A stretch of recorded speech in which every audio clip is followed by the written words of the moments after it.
de la mitad de los 30. Estamos en el periodo del maximato.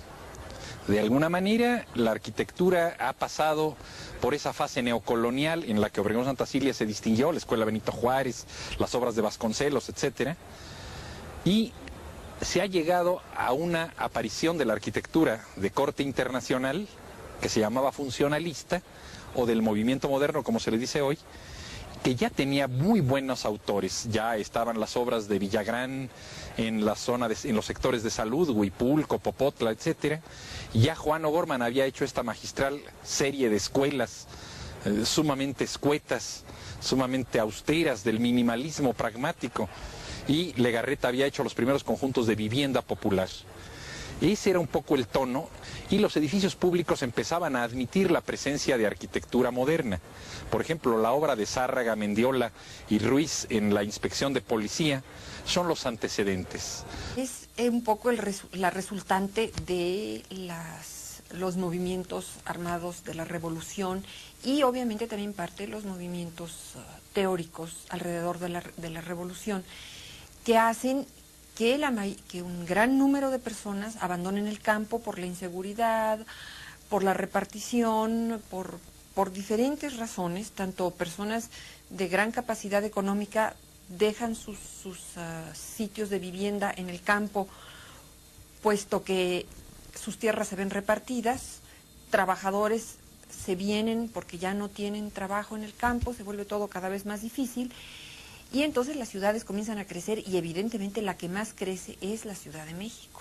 Ante esto es un cambio urbano, una explosión urbana prácticamente, podemos decir, que se da a partir de los 30 y muy especialmente en los 40, lo que propicia la construcción en altura, por un lado. Por otro lado, obviamente, los adelantos técnicos que se habían logrado en materia de construcción y que permiten elevar a los edificios de cierta manera, son los que también permiten hacer estos edificios altos.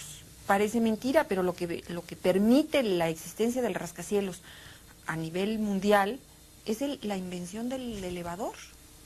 Sin un elevador nadie viviría en un piso 12 o en un piso 20, sería absolutamente imposible. Ese tipo de adelantos técnicos que se dan alrededor del principio de siglo, más las estructuras de acero que permiten levantar edificios más altos, etcétera, etcétera, eso es lo que hace que se puedan hacer muchos de estos edificios. Estudia en la École des Beaux-Arts y llega a México en el momento en que ya las grandes obras de la Revolución han sido iniciadas, y él, con mucha fortuna, aparece en la obra del Hotel del Prado. El terreno era de un pariente suyo, el ingeniero Pani, y el arquitecto Obregón Santa Cilia, a cargo de la obra, pues se ve obligado a incorporar al joven Pani y lo acepta como socio y empieza a participar ya desde el primer momento en un papel pues muy primado, muy de primer nivel, ¿no? Se produjeron una serie de discrepancias entre Obregón Santa Cilia y Pani porque cada uno de ellos sostenía posiciones proyectuales distintas. En ese sentido, naturalmente la polémica se caracterizará en la segunda obra de Pani, y en realidad la primera de él solo, que es la construcción del Hotel Reforma. Dentro de la cadena de hoteles que esta empresa del viejo Pani iba a realizar, se pensaba construir un hotel, el hoy conocido Hotel Reforma, y en ella sí ya francamente la propuesta de Obregón Santa Cilia, asociado con Pani, es enfrentada por un Pani que presenta otra propuesta y lo saca fuera. Nacía en ese momento con el hotel una nueva dimensión urbana del Paseo de la Reforma. Era un edificio alto, no solamente por sus pisos, sino nuevo también por su destino. ¿No había edificios altos en esa época? No, este era el más alto del Paseo de la Reforma. Y además no había hoteles modernos, había hoteles a la antigüita. Claro. Y el hotel Reforma, pues resultó un hotel que conflictó hasta las autoridades que tenían que dar el permiso porque, pues en primer lugar, tenía alfombrado todos sus cuartos, y en ese momento la alfombra se identificaba con la suciedad porque no existía todavía la cultura de la aspiradora. Claro. Entonces se suponía que era un almacén de mugre y de chinches y no le daban el permiso a los hoteles para tener alfombra. Y bueno, también era un hotel con todas las características de un hotel moderno que no conocíamos en México. Primero, pues tenía baño, todos los cuartos tenían baño. ¿Y eso no existía en México? Pues no, existían los Fíjate. baños por piso, ¿verdad? Claro. Que también era la manera europea. Claro. Esta realmente era ya una influencia de los Estados Unidos. Pero ahí es donde él supo mezclar las cosas que traía de Europa con las cosas que estaban impulsando los Estados Unidos y con las cosas que necesitaba México. De esa manera, pues hizo una síntesis estupenda de todas las fuerzas, de todas las tendencias, de todas las motivaciones que había en ese momento.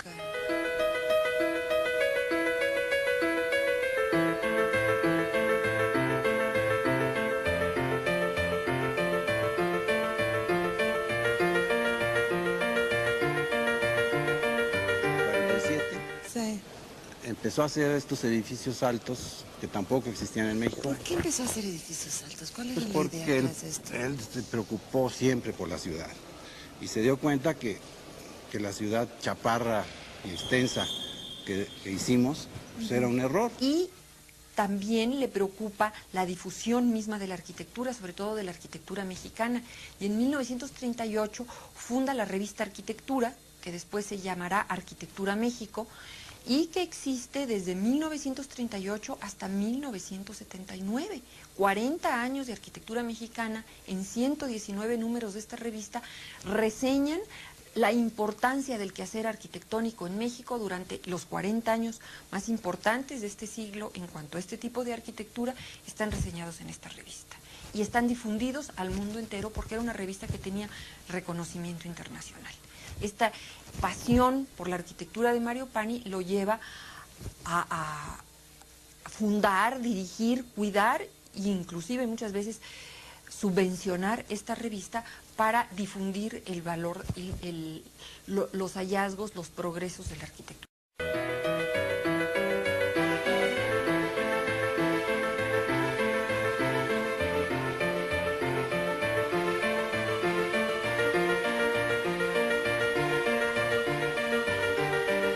Cuando comenzó a ejercer la profesión aquí en México, era característico que Mario Pani utilizara esas superficies tomadas de la arquitectura romana de ladrillo, como se pueden ver en la normal para maestros, como se pueden ver en el propio Conservatorio de Música,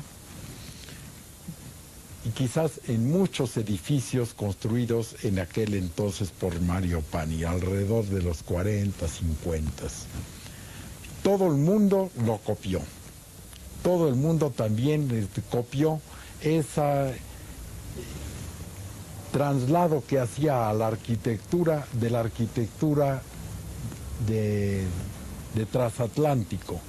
Esas claraboyas que hacía Mario Pani, refiriéndose, apoyadas en la arquitectura de los transatlánticos, de los navíos. Eso influyó enormemente en esta generación de arquitectos.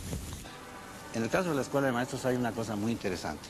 Los maestros estaban como devaluados, ¿no? Estaban pues como considerados.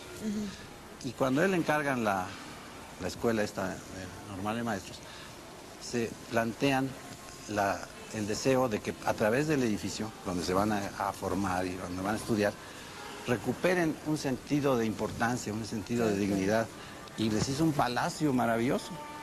¡Qué bello! Bellísimo. Y con eso, efectivamente, hubo una mejora en la autoestima incluso, ¿no? Claro, de los claro. maestros. Entonces era Ay, qué toda bello. una... Y esto también, pues esto es una escuela. Y en el caso de la escuela normal de maestros, fue muy importante porque todas estas generaciones recibieron este impulso que les dio el espacio arquitectónico.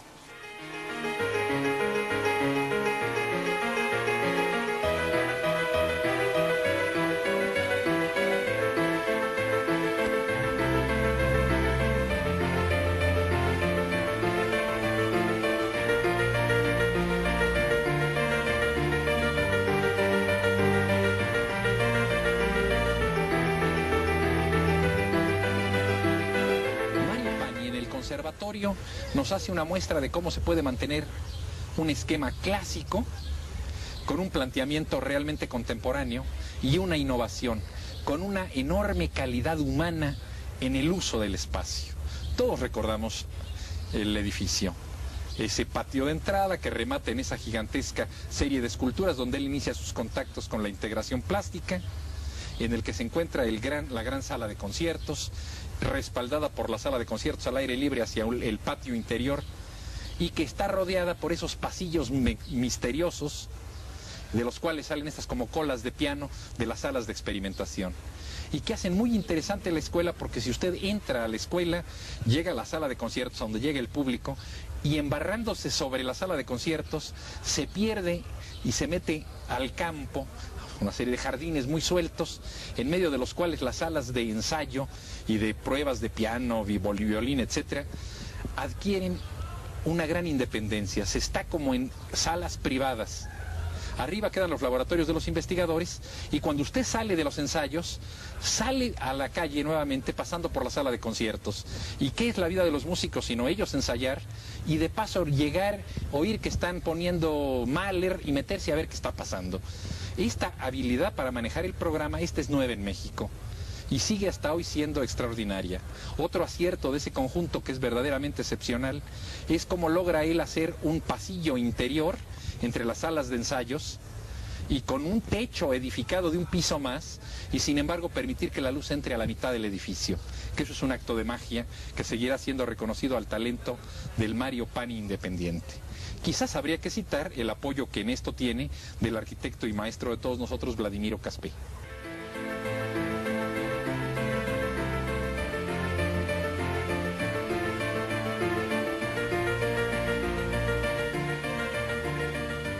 Podríamos decir que es de los edificios más importantes en este siglo en México. Lo que ahora es preocupante y que a todos los arquitectos nos tiene bastantes angustiados, a cualquier ciudadano mexicano, cualquier artista, cualquier gente sensible a lo que es una obra que es un legado histórico, es que el Conservatorio de Música ya debería ser un monumento histórico, así como lo es cualquier edificio histórico mexicano, porque ahora resulta que con esto de la Ciudad de las Artes, el conservatorio cambia de lugar, y este lugar lo piensan comprar, ¿no? O si no es que ya lo compraron.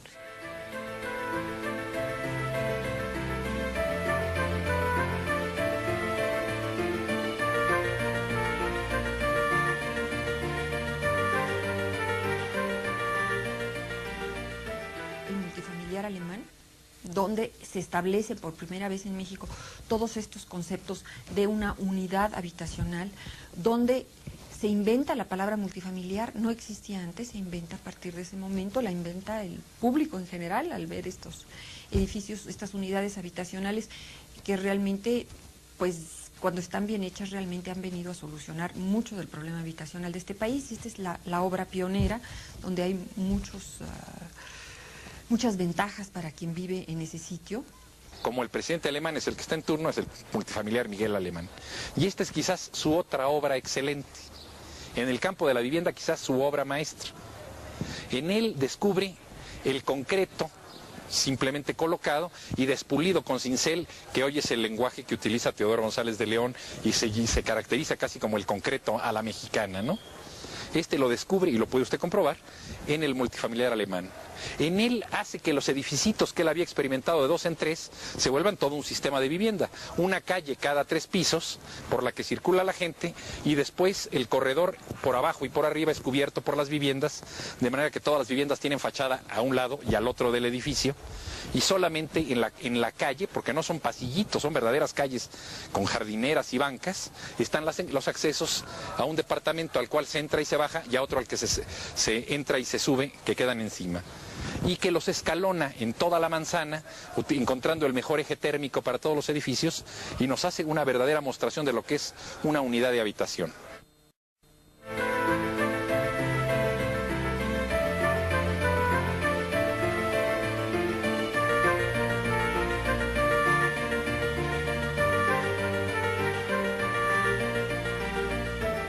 La propuesta de la ciudad universitaria, que no es de Pani, era una propuesta que venía acarreándose desde la época de Cárdenas y desde antes, quizás desde 1930, cuando la autonomía, la universidad pensó tener una ciudad universitaria allá por Lomas de Sotelo, donde está la defensa, hay proyectos, esto se muere, y de repente Pani conoce a Subirán, el rector de la universidad, y se asocian la Escuela de Arquitectura con Enrique del Moral y Mario Pani y hacen este espléndido proyecto de ciudad universitaria. Es de todos conocidos la historia y no la repito aquí para no salirme de tema. Ellos dirigen esta obra y aquí tiene él un hallazgo de los más meritorios junto con Enrique del Moral. De aquí en adelante no puedo decir que es de Pani y que es de Enrique del Moral, dos arquitectos de la misma talla y valor. Invitaron a participar a todos los arquitectos de México y lograron un edificio con unidad, pese a que dejaron que cada arquitecto expresara la propia dentro de un proyecto global. Pani no proyecta la ciudad universitaria, proyecta el esquema maestro de la ciudad universitaria, se reserva, junto con Enrique del Moral y Salvador Ortega, su gran mano derecha como arquitecto toda la vida, el edificio de rectoría. Y le entrega a todos los arquitectos en activo y importantes obras y hace que trabajen juntos 60 arquitectos y casi todos los ingenieros civiles en una obra cuya altura y cuyo compromiso era muy superior a lo que podría ser ningún despacho de arquitectos.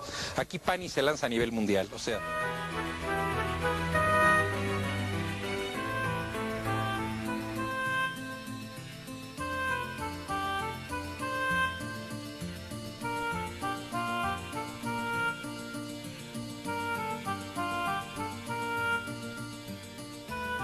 enfrenta en la Ciudad de México el proyecto de regenerar el cinturón de Tugurios, de lo que nos queda solamente el pedazo de Nonualco-Tlaltelolco, pero que él había previsto como un sistema complicadísimo y de otro orden.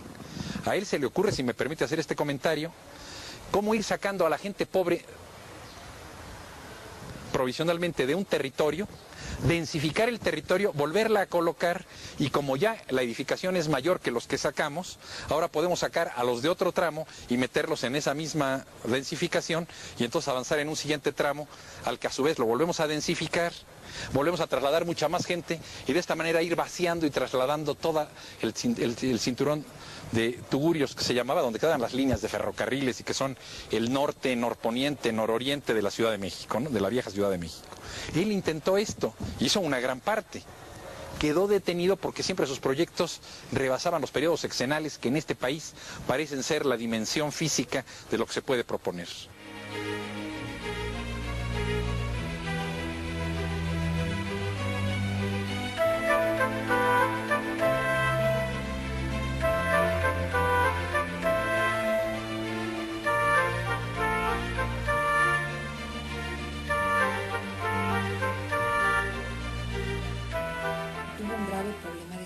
Después del 85.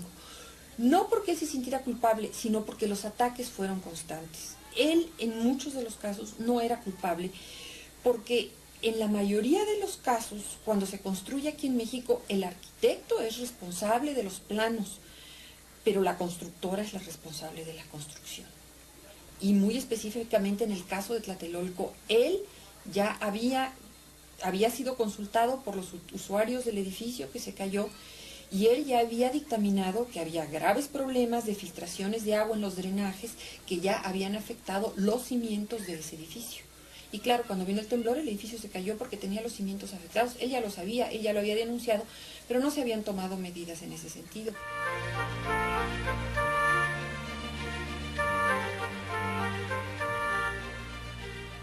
Una de las aportaciones dentro de esta serie de cosas que él hace es precisamente el ser el principal impulsor de una idea que ya existía, pero que aquí en México él introduce junto con Antonio Pastrana, que es la idea de los condominios.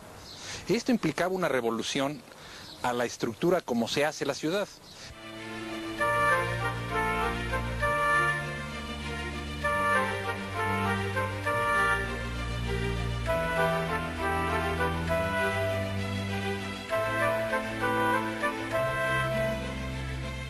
De su vida, fundó la Academia Nacional de Arquitectura, que actualmente sigue funcionando, donde se reconocen a los arquitectos, se dan premios, se hacen académicos aquellos arquitectos que tienen una labor destacada, y que en este momento tiene más de 170 sesiones mensuales académicas. Los primeros jueves de mes hay una sesión académica en la que diversos arquitectos presentan diversos temas, proyectos de arquitectura y se debate académicamente sobre arquitectura. Esto es también obra del arquitecto Mario Pani. O sea, va mucho más allá su obra que los edificios, que de por sí son muy importantes.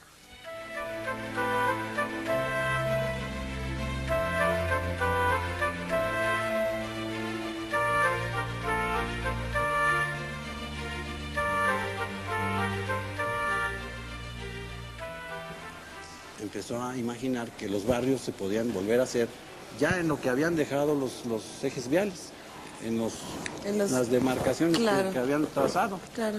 Y él decía, bueno, mal o bien, pues ya están ahí otros espacios que ahora están delimitados. Claro. Vamos a hacer ahí los barrios nuevos. Algunos coincidían con barrios tradicionales. ¿Y la idea del barrio era cuál? O sea, Pues recuperar que la vida alrededor que de... alrededor del barrio hubiera mucha intensidad de vida comercial, pues porque hay ejes viales, hay metro, bueno, pues ahí puede haber muchas oficinas y muchos teatros y muchos cines y muchas cosas.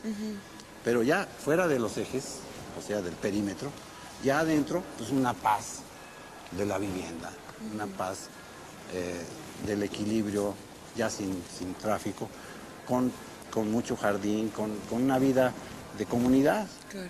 de que la gente estableciera relaciones pues, más personales y menos indiferenciadas, como sucede cuando toda la actividad está derramada por todos lados. Claro. Entonces era muy inteligente, es muy inteligente porque eso sigue vivo y así murió peleando eso, peleando con una energía enorme. Todavía antes de morir estuvo trabajando el día anterior en una junta que convocó a las gentes con las que estaba elaborando esto, porque estaba él seguro de que se iba a hacer. Sí. Eso era Pues maravilloso. es una idea fantástica, ¿no? Es Preciosas. Y una idea además fantástica. ya está hecha. Claro. Digo, lo que hay que hacer es nada más convertirla en norma. Claro, claro. Que los edificios altos y todas las cosas de comercios y de oficinas se hagan En los- sobre sobre los los ejes. ejes.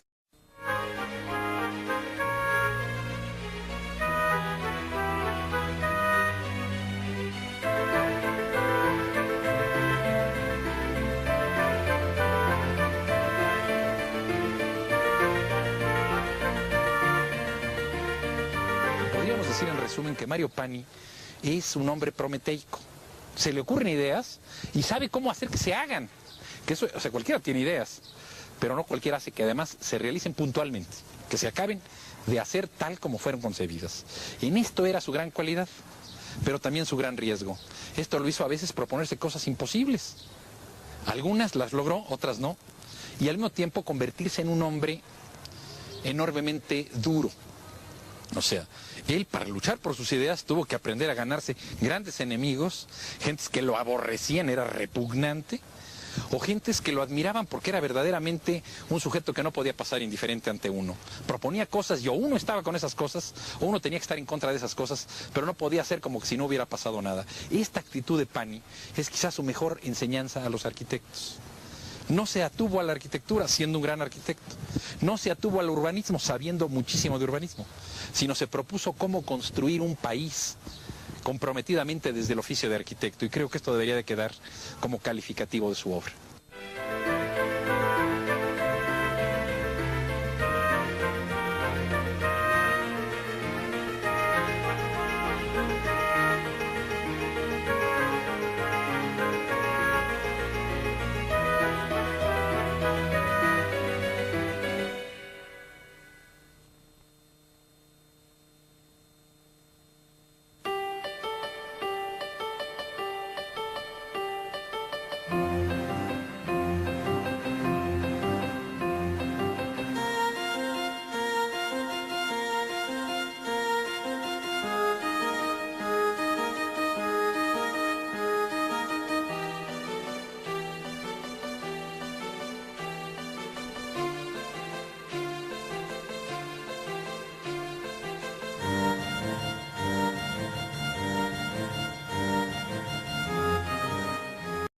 dejan sus sitios de vivienda en el campo, puesto que sus tierras se ven repartidas, trabajadores se vienen porque ya no tienen trabajo en el campo, se vuelve todo cada vez más difícil, y entonces las ciudades comienzan a crecer y evidentemente la que más crece es la Ciudad de México. Ante esto es un cambio urbano, una explosión urbana prácticamente, podemos decir, que se da a partir de los 30 y muy especialmente en los 40, lo que propicia la construcción en altura, por un lado. Por otro lado, obviamente, los adelantos